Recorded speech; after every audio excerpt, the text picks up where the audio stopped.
today's episode, Sangye, Folium mori.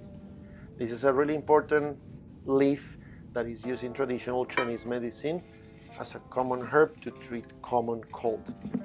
It is really effective to treat symptoms and conditions related with common cold that can cause inflammations, eye itchiness, or sore throat.